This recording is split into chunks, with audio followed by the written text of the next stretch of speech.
Vous vous souvenez de l'époque où, enfant, vous dessiniez des animaux avec les crayons de couleur que vous aviez sous la main?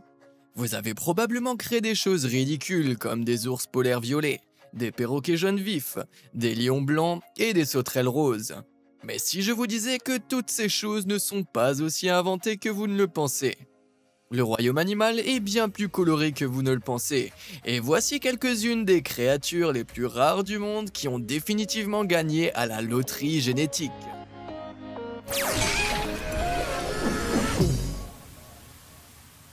Renard mélaniste. Lorsque vous pensez aux plus beaux animaux sauvages du monde, les renards ne vous viennent probablement pas à l'esprit. Mais en avez-vous déjà vu un comme ceci? Il s'agit de l'incroyablement rare et majestueux renard croisé, qui était autrefois abondant en Amérique jusqu'à ce qu'il soit largement tué à la fin du 19e siècle en raison de la forte demande pour sa fourrure unique. Le renard croisé est presque identique au renard roux, mais il a une queue plus grande, plus touffue et plus de laine sous les pattes. Le renard croisé doit son nom à la longue bande sombre qui court le long de son dos et qui croise une autre bande pour former une croix sur ses épaules. Son pelage incroyablement unique est le résultat d'une variante partiellement mélaniste. Le mot mélanisme est essentiellement l'opposé de l'albinisme, ce qui signifie qu'une abondance de pigments de couleur foncée est produite sous la peau. Bien que les renards mélaniques représentent environ 30% de la population canadienne de renards, il est encore très rare de les voir. Mais il existe une espèce encore plus insaisissable, le renard argenté. Ces renards mystérieux sont une version entièrement mélanique du renard croisé, créée par des années de reproduction. Comme vous pouvez le voir, ils ont un sous-poil noir brillant et un poil de couverture qui semble avoir été saupoudré d'argent, ainsi qu'un peu de couleur blanche au bout de leur queue. Une chose est sûre, vous auriez beaucoup de chance de voir l'un de ces renards faire une descente dans vos poubelles. Le guépard roi. Vous ne remarquez rien d'extraordinaire chez ce guépard? Observez de plus près son magnifique pelage, comparé à celui de son homologue ordinaire, et vous comprendrez pourquoi le guépard roi est si recherché. Cet étonnant grand félin est une variété du guépard ordinaire présentant une mutation rare, qui produit une fourrure de couleur crème, avec de grandes taches et 3 larges rayures foncées distinctives s'étendant du cou à la queue. On a d'abord cru qu'il s'agissait d'une espèce totalement différente, avant de découvrir que le motif de la fourrure était en fait causé par un gène récessif qui favorise la surproduction de mélanine dans la peau. En 1926, le Major A. Cooper a abattu un guépard royal et a remarqué que sa fourrure était plus épaisse et plus foncée que la normale, et lui a donné son nom. Imaginez, vous tuez un animal et vous lui donnez ensuite votre nom, quel culot! Heureusement, un zoologiste anglais n'a pas été impressionné et a renommé l'animal Acinonyx rex. Le mot rex signifie roi en latin, et le guépard roi était né. Ce grand félin insaisissable est en fait l'un des animaux les plus rares au monde. Il n'en existe que 30 à 50 dans le monde entier. Seuls 10 d'entre eux existeraient à l'état sauvage, les autres se trouvant dans des parcs protégés et des réserves naturelles. Quand les guépards royaux ont appris à quel point ils étaient rares, ils ont commencé à déprimer. Maintenant, on peut les trouver en train de se morfondre plutôt que de se tenir fiers et royaux. Mais vous pouvez les aider à retrouver leur joie de vivre en appuyant sur les boutons j'aime et s'abonner, ce qui ne vous coûtera pas grand chose. Allez-y, montrez-leur que vous vous souciez d'eux. Oh, et n'oubliez pas la petite cloche qui vous permettra de ne pas manquer d'autres contenus exceptionnels. Catidide rose. Cet insecte d'un joli rose est un catidide, qui est apparenté aux sauterelles et aux grillons, et que l'on trouve principalement dans les tropiques, comme la forêt amazonienne. Habituellement, les catididés sont verts, mais ces superbes variantes roses ont été décrites pour la première fois en 1874. Depuis lors, l'origine de leur teinte éblouissante a fait l'objet d'intenses discussions. Au début du XXe siècle, l'entomologiste Harvard Bart Scudder a suggéré que la coloration rose pouvait être saisonnière, ce qui signifie que l'insecte normalement vert change de couleur avec les feuilles d'automne lorsque la température baisse. Mais cette théorie a été démentie lorsque le myrmécologue William Morton Wheeler a trouvé des nymphes de catididés roses vives dans les prairies du Wisconsin et de l'Illinois pendant la saison estivale de juillet 1907. Enfin, la vérité a été révélée. Ces punaises pimpées souffrent d'une mutation génétique contrôlée par des gènes récessifs, connus sous le nom d'érythrisme. Cela entraîne une absence de pigment vert normal et ou une production excessive d'un pigment rouge ou rose dans la peau. Les catidides sont assez difficiles à trouver dans la nature, ce qui peut s'expliquer en partie par le fait que le rose vif n'est probablement pas le meilleur des camouflages. Serpent albinos. L'albinisme. Une condition dans laquelle le pigment de mélanine qui contrôle la couleur de la peau et les cheveux et les yeux n'est pas produit. Ne touche pas simplement les humains. Que vous ayez peur des serpents ou non, il est indéniable que ces serpents albinos sont vraiment captivants. Mais il est peu probable que vous en voyiez un jour par vous-même, car ils font partie des créatures les plus rares au monde. La raison pour laquelle ils sont si peu nombreux et si rares est en fait assez triste. Dans la nature, la plupart des serpents se camouflent pour ne pas devenir le repas d'un autre animal. Mais un serpent albinos, avec sa peau d'un blanc nacré, se distinguera dans son état naturel et ne durera probablement pas assez longtemps pour se reproduire. De plus, l'albinisme se traduit souvent par une mauvaise vue, ce qui les désavantage lorsqu'ils cherchent de la nourriture ou évitent le danger. Les animaux albinos sont également plus vulnérables aux braconniers qui cherchent à tirer profit de la demande croissante d'animaux de compagnie exotiques issus de créatures rares. En fait, il est difficile d'être aussi beau. Homard bleu.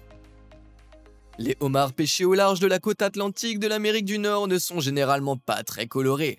Ils ont plutôt tendance à être d'un brun verdâtre et sombre. Mais en 2016, 2 pêcheurs au large de la Nouvelle-Écosse ont fait la une des journaux lorsqu'ils ont attrapé non pas un, mais 2 homards d'un bleu vif, coup sur coup, à seulement 150 km de distance. La capture d'un homard bleu est généralement considérée comme un signe de bonne fortune par les pêcheurs de la région.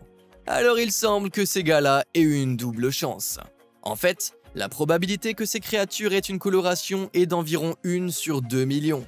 Si l'on considère qu'environ 200 millions de homards sont capturés dans l'Atlantique Nord chaque année, cela signifie qu'une centaine de homards bleus apparaissent chaque année.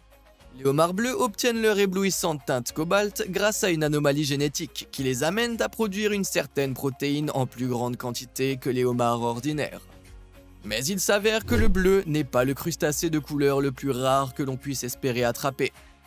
En 2011, 2 pêcheurs du Dorset ont décroché le jackpot ultime en capturant ce homard albinos ou cristal près de Portland Bill à Weymouth.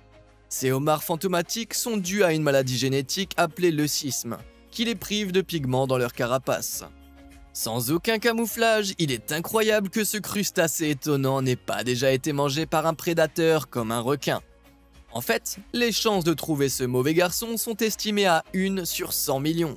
J'espère que les pêcheurs ont acheté un billet de loterie après cela. Quelle chance auriez-vous d'attraper l'un de ces crustacés? L'un d'entre vous a déjà vu un animal aussi rare en chair et en os? Que vous ayez repéré une créature insaisissable dans la nature ou dans un zoo, je suis vraiment curieux d'en entendre parler. Alors faites-le moi savoir dans les commentaires ci-dessous. Maintenant, revenons-en à nos moutons.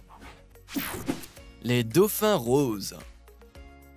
Les dauphins roses peuvent sembler sortir d'un monde imaginaire, mais ils sont tout à fait réels. Ces habitants de l'océan aux couleurs rosées sont en fait connus sous le nom de dauphins blancs chinois. Ces créatures sont adorées par les habitants de Hong Kong pour leur couleur rose pâle et leur capacité apparente à apporter la bonne fortune. Elles ont été signalées pour la première fois dans les zoos locales dès les années 1600 et habitent les eaux entourant l'estuaire de la rivière des Perles. Mais le dauphin blanc de Chine est confronté à un certain nombre de menaces pour son habitat naturel, notamment la surpêche, la pollution de l'eau et le trafic maritime intense, ainsi que le développement constant des côtes. Selon le WWF de Hong Kong, l'abondance des dauphins dans les eaux de Hong Kong a chuté de 80% au cours des 15 dernières années, grâce à l'intervention humaine. Les estimations gouvernementales les plus récentes indiquent qu'il reste en moyenne que 32 dauphins blancs de Chine dans les eaux de Hong Kong, un niveau historiquement bas. En juin 2020, le WWF a publié un plan d'action d'urgence pour protéger la population restante. Si cela ne fonctionne pas, ils risquent presque certainement de disparaître. Faites mieux les humains. Pan-pie. Les pans font partie des oiseaux les plus agréables à regarder. Et les pans mâles comptent sur leur plumage aux couleurs vives pour attirer une compagne. Mais tous les pans ne sont pas colorés. Il suffit de jeter un coup d'œil à cette vedette peu conventionnelle. Cette variante moins connue est connue sous le nom de Silver Pied Peaflow et est apparue aux États-Unis en 1992 lorsqu'elle a été découverte par 3 éleveurs différents à peu près au même moment. Comme vous pouvez le constater, le pan piqué argenté mâle est principalement blanc comme neige, mais environ 20% de son corps est coloré, principalement au niveau du cou. Bien qu'il existe des pans albinos, presque tous les pans blancs souffrent d'une maladie génétique rare, appelée leucisme. Les pans leuciques peuvent produire des pigments, mais ne peuvent pas les déposer sur leurs plumes, ce qui donne une couleur bleu-gris aux yeux et une absence totale de coloration du plumage. Dans certains cas, les pans peuvent être atteints de leucisme partiel, ce qui donne des oiseaux mi-colorés, mi-blancs. Ces oiseaux très rares sont connus sous le nom de pan pie.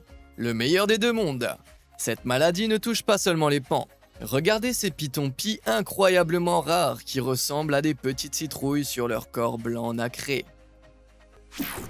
Tigre doré. Avez-vous déjà entendu parler d'un animal plus royal qu'un tigre doré? Il ne s'agit pas d'une sous-espèce distincte, mais d'une variation de couleur causée par un gène récessif, connu sous le nom de gène large bande. Ces fabuleux félins ont une fourrure de couleur dorée, plus épaisse et plus douce que celle des tigres ordinaires, avec des rayures orange pâle. Bien qu'il s'agisse d'une version différente de l'espèce du tigre de Bengale, les tigres dorés ont tendance à être considérablement plus grands et peuvent peser entre 110 et 225 kg. Le tout premier tigre doré né en captivité est né de 2 tigres du Bengale, à l'Adriatic Animal Attractions en Floride, en 1983. Lorsque 2 de ces tigres sont accouplés l'un avec l'autre, il y a une chance que la progéniture soit blanche. Car cette variété est également porteuse du gène récessif qui est responsable du tigre blanc, un peu moins rare. Le tigre doré est si rare que dans l'état actuel des connaissances, il n'existe aujourd'hui qu'en captivité. Même dans cet environnement protégé, il n'y a que 30 tigres dorés ou moins dans le monde. Vitiligo du Rottweiler. Les chiens ont des formes, des tailles et des couleurs très différentes. Les Rottweilers sont généralement noirs, avec des marques brunes autour du visage et des pattes. Mais regardez ce type de chien glacé. Il ressemble peut-être à une de ces photos inversées, mais les marques uniques de ce chiot sont en fait le résultat d'une maladie appelée vitiligo. Les animaux atteints de vitiligo sont incapables de produire des pigments dans leur peau, ce qui entraîne l'apparition sporadique de taches blanches et claires sur l'ensemble du pelage. Bien que n'importe quel animal ou n'importe quelle race puisse être affecté, le vitiligo tend à apparaître le plus souvent chez les Rottweilers, les Doberman Pinschers et les chats siamois. Les zones les plus fréquemment touchées chez les chiens sont les lèvres, le nez, les paupières, la face et les coussinets plantaires. Le vitiligo est également assez courant chez l'homme, touchant entre 0,5 et 1% de la population mondiale. L'affection peut être améliorée chez l'homme à l'aide de médicaments immunosuppresseurs et d'une photothérapie ultraviolente. Mais il n'existe aucun traitement efficace chez les animaux de compagnie. Heureusement, elle n'a aucun effet sur la qualité de vie de l'animal, et en plus, elle a l'air plutôt cool. Ara doré. Les perroquets font déjà partie des créatures les plus colorées au monde, mais cet ara doré est vraiment le plus beau. Ces oiseaux en or massif sont incroyablement rares et tirent leur couleur éblouissante de la production excessive d'une pigmentation jaune connue sous le nom de xanthochromisme. Cette mutation est également liée à l'absence de production de la couleur rouge, qui est remplacée par le jaune. Les oiseaux xanthochromes sont connus sous le nom de lutinos et sont incroyablement recherchés par les amateurs d'oiseaux. Les aras dorés lutinos sont une variante de l'espèce des aras bleus et or, mais au lieu d'avoir un bec, des griffes et des traits faciaux noirs, ainsi que la couleur bleue vibrante et les plumes dorées habituelles d'un ara standard, le lutino a des plumes dorées et des traits blancs. Ses yeux sont gris rosé au lieu d'être noirs, et même sa langue est blanche. En raison de leur couleur et de leur rareté, les oiseaux pâles valent une somme d'argent importante, et les oiseaux xanthochromatiques sont délibérément élevés pour maintenir la souche lutino. Tortue albinos. L'albinisme touche à peu près tous les animaux, mais certains sont plus difficiles à trouver que d'autres. En fait, les tortues albinos comme celle-ci font partie des créatures les plus rares au monde. Cette minuscule tortue blanche a été découverte par des chercheurs sur une plage de la côte nord du Queensland, en Australie, en 2016. 5 bénévoles du groupe Coolum and North Shore Coast Care ont vu pour la première fois cette anomalie albinos alors qu'ils recueillaient des données sur les nids de tortues et ils l'ont baptisée Albi. Elle n'était qu'une des 122 éclosions qui ont fait leur sprint désespéré vers l'océan, mais ce retardataire albinos a été laissé coucher sur le dos. Selon Cole Limpus, scientifique en chef de l'unité des espèces menacées du gouvernement du Queensland, seul un animal sur 10 000 naît albinos. Mais Albi est bien plus rare. Seule une tortue de mer sur 1000 survivra jusqu'à maturité, et les chances de survie des tortues albinos sont encore plus minces car elles n'ont pas de camouflage. Limpus estime que l'albinisme chez les tortues de mer se produit probablement dans l'un des centaines de milliers d'œufs qui sont pondus. Il n'existe aucune trace d'une tortue albinos vivant assez longtemps pour faire son nid. Albi aura donc probablement une vie difficile devant lui. Le panda albinos. Bien que l'albinisme puisse se produire chez pratiquement tous les animaux, cela ne signifie pas que les variantes albinos ont toujours été observées par les humains. Le 27 mai 2019, les chercheurs ont été stupéfaits lorsqu'un panda albinos incroyablement rare a été repéré marchant dans une réserve naturelle en Chine. Les images du panda entièrement blanc ont été capturées par une caméra infrarouge dans la réserve nationale de Wilong, dans la province du Sichuan, et ont été étudiées par le chercheur et spécialiste des ours Li Sheng. Comme vous pouvez le voir, le panda était complètement dépourvu de marques noires habituelles qui caractérisent l'espèce, et il avait également les yeux rouges, un signe courant d'albinisme. Monsieur Li a déclaré que l'observation du panda montrait que les gènes de l'albinisme existent dans la population sauvage de pandas géants de Wulong, ce qui constitue une découverte révolutionnaire. Bien que ce panda puisse être handicapé par son état de santé en raison de sa mauvaise vue et de son manque de camouflage, Monsieur Li a également noté que l'ours avait l'air fort et que ses pas étaient réguliers, ce qui suggère que sa qualité de vie n'était pas sensiblement réduite. Je me demande ce que ce bout de chou est en train de faire en ce moment. Cardinal bicolore. Nous avons vu beaucoup d'animaux aux couleurs étranges. Mais qu'en est-il de celui qui n'arrive pas à se décider sur sa couleur? Jeffrey Shirley Caldwell, d'Erie en Pennsylvanie, attire les oiseaux dans leur jardin depuis plus de 25 ans grâce à un ensemble de mangeoires. Mais même eux n'avaient jamais vu quelque chose comme ce cardinal bicolore qui s'est présenté en janvier 2019. L'anomalie est connue sous le nom de gynandromorphe bilatéral, ce qui signifie en gros que la moitié du corps de l'oiseau est mâle tandis que l'autre moitié est femelle. Les gynandromorphes, autrement connus sous le nom de demi-siders parmi les experts des oiseaux, sont peu connus mais pas totalement inédits. Ils existent probablement chez toutes les espèces d'animaux, mais nous ne les remarquons que chez les espèces où les mâles et les femelles adultes se distinguent les uns des autres, ce que l'on appelle le dysmorphisme sexuel. Les cardinaux sont parmi les oiseaux sexuellement dysmorphiques, les plus connus en Amérique du Nord, car les mâles ont un plumage rouge vif emblématique. Après tout, nous sommes en 2023 et ce petit cardinal peut être ce qu'il veut. Cheval à cale tecké. Le cheval à cale tecké est considéré comme l'une des races de chevaux les plus belles du monde, et il est facile de comprendre pourquoi. Avec son corps svelte mais musclé et sa fourrure d'un autre monde qui semble briller comme de l'or à la lumière, ce cheval ressemble plus à une statue parfaitement sculptée qu'à un animal vivant. Au Turkménistan, où il s'agit de la race nationale, la cale tecké est connue sous le nom de cheval d'or. Cette race a été développée en réponse à la désertification de l'Asie centrale et est utilisée par les tribus nomades pour parcourir de longues distances. Bien qu'il s'agisse déjà d'une race assez rare, la population d'Akal tecké est également menacée par des facteurs tels que la consanguinité au sein de sa population. Aujourd'hui, il reste moins de 7000 chevaux Akal tecké dans le monde, et ils ont été placés sur la liste des priorités de conservation. Heureusement, plusieurs groupes et organisations s'occupent de la conservation de ces magnifiques animaux. N'aimeriez-vous pas chevaucher l'un de ces chevaux au coucher du soleil à la fin de votre vie? Chat chimérique. Ne serait-il pas formidable de pouvoir mélanger deux de vos couleurs préférées pour créer l'animal de compagnie parfait? Ce félin unique en son genre s'appelle Vénus. Le chat écaille de tortue a deux visages, et il est devenu une sorte de célébrité sur internet pour son apparence inhabituelle. Vénus a été trouvée dans une ferme laitière de Caroline du Nord et adoptée en 2009. Comme vous pouvez le voir, la moitié de son visage est noir et a un œil vert, tandis que l'autre a des rayures orange tigré typiques et un œil bleu. On la qualifie souvent de chimère, c'est-à-dire un monstre fabriqué à partir de différents animaux dans la mythologie classique.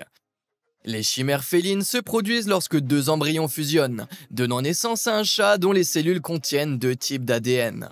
Mais les chats chimériques ne sont pas si rares. En fait, la plupart des écailles de tortue mâles sont des chimères. On peut les voir à leur pelage tacheté orange et de noir, signe d'un chromosome X supplémentaire. Les femelles possèdent déjà 2 chromosomes X, ce qui signifie que les chimères sont encore plus rares. Bien que nous ne puissions pas en être sûrs, une théorie veut que la coloration noire ait été activée de manière aléatoire dans toutes les cellules d'un côté de son visage, tandis que la coloration orange a été activée de l'autre côté, les deux se rejoignant au milieu au cours de son développement. Mais ces yeux étranges ont laissé les experts perplexes. Il semblerait que Vénus puisse être un cas unique. Ours polaire violet. Les ours polaires sont connus pour leur fourrure blanche comme la neige. Alors cette image d'un prédateur arctique de couleur raisin doit être photoshopée, non? Eh bien c'est faux. Cet ours polaire de 166 kg nommé Pelusa a appartenu à un zoo de Buenos Aires, mais elle ne ressemblait pas à ça quand elle est arrivée là-bas. Pelusa est devenue violette par accident après avoir reçu des médicaments pour soigner sa peau. Après avoir souffert d'une dermatite, le personnel du zoo a décidé d'asperger Pelusa avec un spray antiseptique, qui était autrefois utilisé par les pédiatres pour traiter les genoux écorchés ou les coupures des enfants.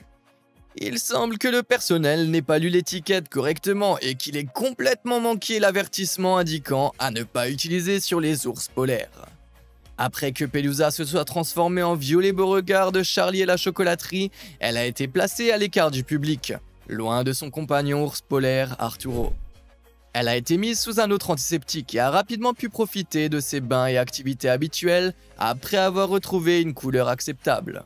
Malheureusement, Pelusa est décédée en 2012 après avoir lutté contre un cancer, mais on se souviendra toujours d'elle comme la seule et unique ours polaire violette à avoir marché sur la Terre.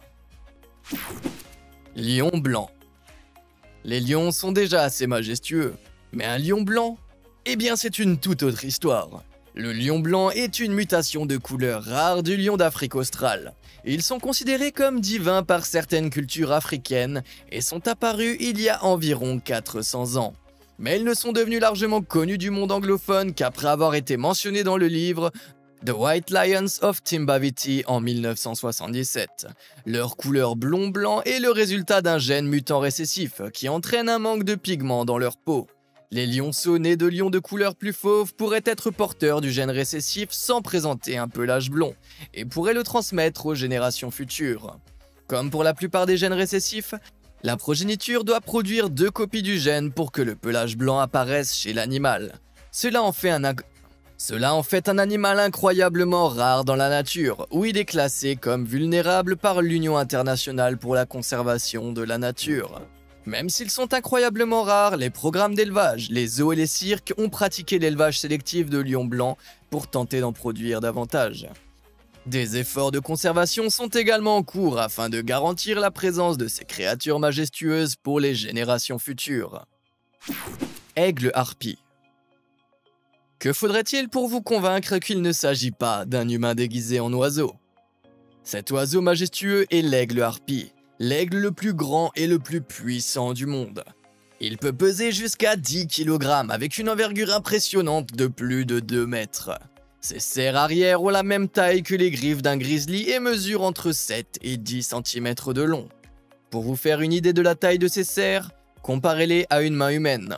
On peut les trouver dans les forêts tropicales du Mexique, en passant par l'Amérique centrale jusqu'en Amérique du Sud et en Argentine. Mais ces créatures d'un autre monde ont presque complètement disparu de la Terre.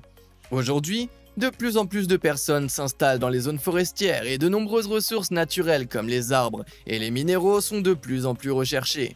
Il devient donc de plus en plus difficile pour les aigles harpies de trouver des zones sûres où vivre. L'espèce s'est déjà éteinte dans des pays comme le Salvador et a commencé à disparaître rapidement dans de nombreux autres. Heureusement, entre 1989 et 2006, l'organisation Peregrine Found a lancé un programme visant à comprendre comment élever des aigles harpies en captivité et a pu ramener une cinquantaine d'oiseaux dans leur habitat de la forêt tropicale. Si la sensibilisation est suffisante, il y a peut-être encore de l'espoir pour ces incroyables rapaces. Si vous pouviez vous réincarner en l'un de ces animaux rares, lequel choisiriez-vous et pourquoi? Faites-le moi savoir dans les commentaires ci-dessous. Et pourquoi ne pas regarder cette vidéo ensuite? Elle parle des plus grands animaux de leur espèce. Merci de nous avoir suivis.